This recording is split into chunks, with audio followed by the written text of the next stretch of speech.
Hello दोस्तों, आप लोग का फिर से स्वागत है रीजनिंग के क्लास में। तो हम लोग क्या पढ़ रहे थे? तो कैलेंडर टॉपिक जो है हम लोग स्टार्ट किए हुए थे। तो हम लोगों ने क्या पढ़ा हुआ था कैलेंडर में? तो कैलेंडर में हम लोग पढ़े हुए थे कि एक साल में कुल कितने दिन होते हैं। ध्यान से देखिए, आप लोग मैं फिर से रिवाइज करवा दूँ। तो हम लोगों ने क्या पढ़ा था कैलेंडर में कि कैलेंडर में एक होता है एक साल में 365 दिन, एक होता है 366 दिन। जो 365 दिन होता है वो नॉर्मल साल होता है, सामान्य वर्ष। और एक 366 दिन जो होता है वो लीप ईयर वर्ष होता है। क्या होता है? लीप ईयर वर्ष। ठीक है। उसके बाद एक और बात मैं बता दूं, इसमें जिसमें नॉर्मल साल होता है उसमें फरवरी केवल 28 दिन का होता है, और लीप ईयर में फरवरी 29 दिनों का होता है। ठीक है। एक और हम बात बताना चाह रहे थे, और एक बताए हुए थे कि हम लीप ईयर को कैसे पहचानें। तो लीप ईयर को पहचानने के लिए हम बताए हुए थे कि लीप ईयर को पहचानने के लिए पूर्णतः 4 से विभाजित होना पड़ेगा। वो 4 से विभाजित हो जाता है तो वो क्या हो जाता है? लीप वर्ष में गिनती हो जाता है। यदि सेंचुरी ईयर है, जैसे राउंड फिगर मान लेते हैं 1700 ईस्वी, तो ये क्या है? आपका सेंचुरी ईयर है। यदि ये आपका 4 से नहीं, ये 400 से डिवाइड होगा, तभी ये भी आपका लीप ईयर में काउंट किया जाएगा। ठीक है। मैंने इतना चर्चा किया हुआ था कल के क्लास में। इसके आगे भी कुछ चर्चा किए थे, जैसे मैं आपको फिर से बता दूं। ये रहा आपका, इसमें बताए हुए थे हम कि कैलेंडर की प्रारंभ, जब कैलेंडर को प्रारंभ करते हैं तो लीप ईयर कब कब आता है। तो देखो, 1 से लेकर 5 साल में पहला लीप ईयर आता है जो चौथा वर्ष होता है। 10 साल में 2 लीप ईयर, 15 साल में 3 लीप ईयर, 20 साल में 4 लीप ईयर। लेकिन 4 लीप ईयर के साथ साथ 5 लीप ईयर भी होगा यहाँ पर। क्यों होगा 5 लीप ईयर? 4 से डिवाइड देंगे, कितना निकलेगा? 5 निकलेगा। इसलिए हम बाय मिस्टेक हो गया होगा, इसमें कितना हो जाएगा? 5 लीप ईयर। ठीक है। तो ध्यान से देखिए, हम उसी चीज़ को फिर से बता रहे थे कि कैलेंडर की जब स्टार्टिंग कर रहे थे तो ऐसा ऐसा 4 से डिवाइड करने पर निकल गया। लेकिन किसी फिक्स ड्यूरेशन दे दे, कहने का तात्पर्य है कि 2011 से लेकर 2021 के बीच में कितने लीप ईयर है। तो ड्यूरेशन 10 साल का ही है। 10 साल में कितना होता है? 2। लेकिन यहाँ पर कितना निकला है? 3। क्यों? कि हमको 4 से भाग देना है। पहला कितना हो जाएगा? 4 से 2011 में नहीं लगेगा। कितना में लगेगा? 2012 में। 2012, उसमें 4 जोड़े 16, 4 जोड़े 20। ये आपका टोटल 3 लीप ईयर होता है। ठीक है। एक और बात कि अभी क्या बताए, 5 साल में 1 लीप ईयर, 10 साल में 2, 25 साल में 6, 50 साल में 12, तो 100 साल में तो 25 होना चाहिए, लेकिन नहीं होगा क्योंकि 100 जो है ये सेंचुरी ईयर 400 से डिवाइडेबल नहीं है। क्योंकि 400 डिवाइड लगेगा ही नहीं। जब लगेगा तो लीप ईयर में काउंट होगा। जो नहीं लगेगा या इसमें शेष बच जाता है वो काउंटेबल नहीं होगा। ठीक है। तो अगर कितना हो जाता है लीप ईयर? 24। तो 100 साल में 24, 200 साल में 48, 300 साल में 72, और 400 साल में 96। इतना मैंने बताया हुआ था पिछले क्लास में। ठीक है। इतना समझ में आप लोग को आ गया है? तो चलिए हम आगे चलते हैं और बताएंगे इससे आगे हमको क्या पढ़ना है। ठीक है। तो देखिए, हम ऑड डे के बारे में पहले गिनती कर लेते हैं। क्या कर लेते हैं? गिनती सीखते हैं कि गिनती क्या होता है। तो ध्यान से देखिए, ऑड डे, ऑड डे क्या होता है? इसको हम कहते हैं हिंदी में विषम दिन। विषम दिन यानी इसको कह दें the reminder of 7। Odd day मतलब द रिमाइंडर ऑफ 7। कहने का मतलब है इज कॉल्ड ऑड डे। कहने का तात्पर्य है कि 7 के शेषफल को विषम दिन कहते हैं। कहने का तात्पर्य है कि सप्ताह में कितने दिन होते हैं? 7 दिन। कौन सा होता है? Sunday, Monday, Tuesday, Wednesday, Thursday, Friday, Saturday. फिर क्या हो जाता है? Starting Sunday. संडे को यदि हम स्टार्टिंग से काउंट करते हैं, क्या काउंट करते हैं? 0, 1, 2, 3, 4, 5, 6। फिर क्या हो जाता है? 7। क्योंकि स्टार्टिंग की है और फिर से 7 पे आ गया। कहने का तात्पर्य है कि टोटल ऑड डे, ये गिनती का दिन हो जाता है। कहने का तात्पर्य है कि सप्ताह में 7 दिन होता है।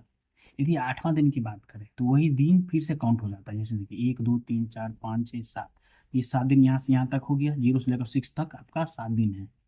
और ये 8वां दिन है जो संडे को फिर से रिपीट कर रहा है। समझ पा रहे हैं, संडे को जो रिपीट कर रहा है। तो कहने का तात्पर्य यदि हम मान लेते हैं 15 दिन हुआ, मतलब आज कोई भी दिन है, आज का 15वां दिन कौन सा दिन होगा, एग्जाम्पल के लिए समझते हैं। तो हम क्या करते हैं, उसको हम 7 से विभाजित करते हैं, क्योंकि 7 से विभाजित करेंगे जो रिमाइंडर आएगा वो आपका उसमें ऐड किया जाएगा। तो कहने का तात्पर्य ये है कि किसी भी दिन, मतलब हम आज की बात करें, आज से यदि आगे जाते हैं तो प्लस हो जाएगा, यदि आज से हम पीछे जाते हैं तो क्या हो जाएगा आपका माइनस। तो मान लेते हैं आज से 15वां दिन, 15वां दिन कौन सा दिन होगा, तो आज कौन सा दिन है आपका, आज शुक्रवार है। 15 का, तो 15 को 7 से भाग देंगे, कितना निकला, 7 दूनी 14, रिमाइंडर कितना निकला 1। यानी आज के 15वां दिन कितना हो जाएगा, शुक्र 1 शनिवार, क्योंकि हम आगे जा रहे हैं।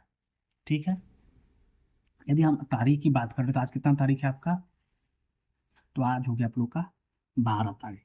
आज बोल रहा है कि आज से 15 दिन पहले, 15 दिन पहले कितना तारीख था, तो 15 दिन रिमाइंडर कर लेते हैं। आज कितना कौन सा दिन है, शुक्रवार। तो आज से 15 दिन पहले कौन सा दिन था, तो आज 15 से भाग देंगे, रिमाइंडर कितना आएगा, रिमाइंडर 1 आएगा, 7 दिन 14, शेष फल 1 आ गया। यानी शुक्रवार में 1 माइनस कर देंगे, कितना हो जाएगा, गुरुवार। इस चीज़ को समझ पा रहे हैं आप, यदि इस चीज़ को समझ पा रहे हैं तो अच्छी बात है, नहीं समझ पा रहे हैं तो हम आपको फिर से डिटेल में बताने की कोशिश करते हैं, ध्यान से देखिए।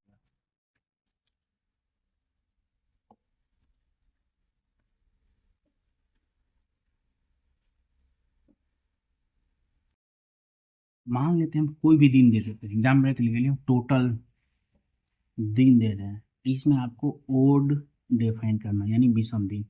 अभी क्या कहें हम, 3, तो 3 दिन में टोटल 3 दिन थे, विषम दिन कितना होगा, 3 ही होगा। यदि 6 है तो आपका 6 ही होगा, यदि 7 है तो क्या हो जाएगा आपका 0 हो जाएगा, 8 है तो कितना हो जाएगा 1, क्योंकि हम इस सबको कितना से भाग दे रहे हैं, यदि 8 दिन है तो 7 से भाग देंगे, रिमाइंडर कितना आएगा 1। यदि हम 15 दिन ले लेते हैं तो कितना हो गया, 7 दूनी 14, शेष कितना बचा 1। 19 दिन है, 7 दूनी 14, कितना हो जाएगा 5 रिमाइंडर। यदि हम कह देते हैं कि 31 दिन है, 7 चौक 28, 3 31, यानी रिमाइंडर कितना हो जाएगा 3, यानी ऑलरेडी 3। यदि हम कहते हैं 365 दिन है, इस रिमाइंडर कितना होगा, 7 पंचे 35, 7 दूनी 14, कितना होगा रिमाइंडर 1। तो कहने का तात्पर्य इससे ये पता प्राप्त चला कि यदि इस वर्ष स्टार्टिंग 1 जनवरी को यदि सोमवार है तो अगले साल 1 जनवरी को 1 दिन एक्स्ट्रा हो रहा है, तो क्या हो जाएगा, सोमवार की जगह क्या हो जाएगा मंगलवार। यानी हर साल 1 दिन गिनती में बढ़ता है, या 1 दिन बढ़ता है दिन। तो इस चीज़ को समझ में आ गया। यदि हम कहते हैं 50 वीक में कितने ऑड डे हैं, 50 वीक में कितने ऑड डे हो जाएंगे, 50 गुने 7, यदि 7 से भाग, 50 को वीक है ना, वीक में 7 से गुना करेंगे कितना हो जाएगा, जितना भी निकले फिर से 7 से ही भाग देंगे, रिमाइंडर क्या आ जाएगा 0। ठीक है, यदि हम number of number of week की बात करें तो इसमें रिमाइंडर कितना हो जाएगा 0, क्योंकि इसमें वीक है तो यानी 7 दिन होता है, यानी 7 से मल्टीपल है, यदि 7 से भाग देंगे तो रिमाइंडर कुछ नहीं आने वाला। ठीक है, यदि एग्जाम्पल की बात करें, अभी जैसे अभी बताए थे, यदि कोई भी दिन को रेफरेंस ले लेते हैं, यदि उस दिन से आगे जाते हैं तो प्लस में काउंट होगा, यदि उसके दिन से पीछे में जाते हैं तो माइनस में काउंट होगा। कोई दिक्कत, यदि इसमें दिक्कत है तो बताइए, नहीं दिक्कत है तो कोई दिक्कत नहीं, इसको हम लिख देते हैं आफ्टर 15 डेज, तो क्या हो जाएगा प्लस में, आफ्टर 10 डेज ये भी हो जाएगा प्लस में।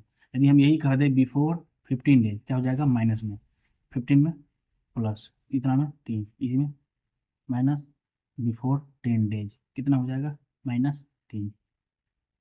10 यानी 7 से डिवाइड किए, इसलिए हम डायरेक्ट लिख दे रहे हैं, तो +1 +3, -1 -3। ठीक, देख पा रहे हैं कि नहीं देख पा रहे हैं। यदि आप लोग को समझ में आ रहा है तो एक चीज़ ध्यान से देखिए, एक सवाल देखिएगा, लास्ट क्वेश्चन बताने की कोशिश कर रहे हैं। तो देखिए सवाल है, आज यदि 4 अगस्त है, दिन कौन सा है ट्यूसडे, तो 26 अगस्त को कौन सा दिन होगा। ठीक है, आज कितना तारीख है 4 तारीख, ये कितना तारीख है 26 तारीख, दोनों का डिफरेंस निकालेंगे तो कितना निकलेगा 22 दिन का, कितना दिन का 22 दिन का। ये 22 डे हो गया। इसको डिवाइड कितना से करना है, तो 7 से डिवाइड करना है। रिमाइंडर कितना आया 1, रिमाइंडर कितना आया 1, यानी हम आगे जा रहे हैं पीछे जा रहे हैं। 4 तारीख से कहाँ जा रहे हैं, 26 पर जा रहे हैं, यानी आगे की ओर बढ़ रहे हैं। जब आगे बढ़ रहे हैं तो क्या हो जाएगा आपका +1, यानी ट्यूसडे में 1 गया तो कितना हो जाएगा वेडनेसडे। क्या हो जाएगा आपका वेडनेसडे। कोई दिक्कत। तो एक और क्वेश्चन ले लेते हैं। यदि आज 30 अप्रैल है, क्या कितना है 30 अप्रैल, ठीक है, 30 अप्रैल को क्या है संडे है, तो 1 अप्रैल को कौन सा दिन था मतलब हम पीछे जा रहे हैं। तो ध्यान से देखिएगा 30 में से 1 गया तो कितना बचा 29 डेज है। कितना से डिवाइड करना है 7 से, 7 चौक 28, रिमाइंडर कितना आया 1 यह है। हम कहाँ जा रहे हैं 30 अप्रैल से 1 अप्रैल, यानी उल्टा आ रहा है, उल्टा यानी माइनस में। तो संडे था, संडे से एक दिन पहले क्या होता है, ये आपका हो जाएगा शनिवार, ठीक है। और एक चीज़ बता देते हैं, जैसे हम आप चीज़ को एक चीज़ समझाने की कोशिश करते हैं, ऐसे डे मंथ ईयर।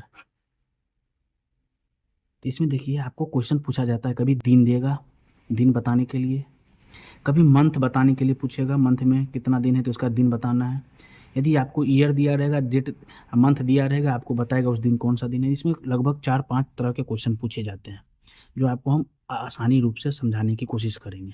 तो कहने का तात्पर्य है कि हम महीने में ही रहेंगे, किसी इंडिविजुअल महीने में अभी जिस तरह के क्वेश्चन पढ़ रहे हैं कि अप्रैल, इसी इंडिविजुअल मंथ की बात कर रहे हैं। इस इंडिविजुअल मंथ में केवल आपको दिन बताने, इसके बाद फिर किसी ईयर में जाएंगे, उसका इंडिविजुअल दिन बताएंगे, फिर किसी वीक में जाएंगे या किसी ईयर में जाएंगे, या आपका कभी ईयर मंथ और डेट भी चेंज होगा, कभी डेट और ईयर मंथ चेंज होगा, कभी मंथ ईयर डेट के साथ साथ समथिंग सब चेंज होगा। तो आपके लगभग 6-7 प्रकार के क्वेश्चन बनते हैं। तो आप लोगों को वीडियो अच्छा लगा हो तो लाइक कमेंट सब्सक्राइब करें, ठीक है, और अगले वीडियो के लिए तैयार रहें, वो भी वीडियो जल्दी ही आने वाला है। तो आज के लिए बहुत बहुत धन्यवाद।